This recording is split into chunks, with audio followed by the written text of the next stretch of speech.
आज भाई लोग आए थे बांसी में, देख सकते हैं।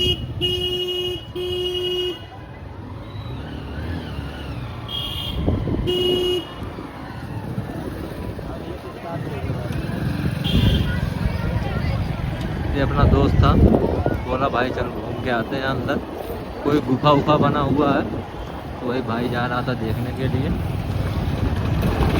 तो बोला चलो ठीक है दिखा देते हैं आपको, ठीक है जो नज़ारा है बहुत ही बेहतर है।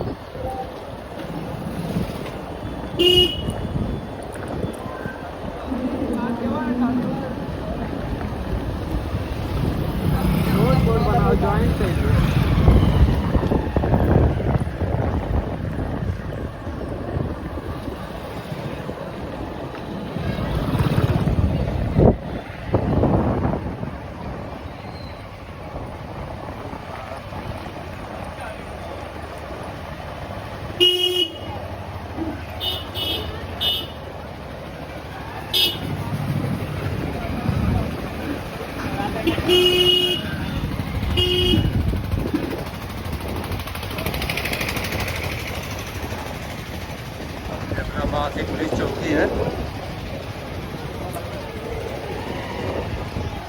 यही है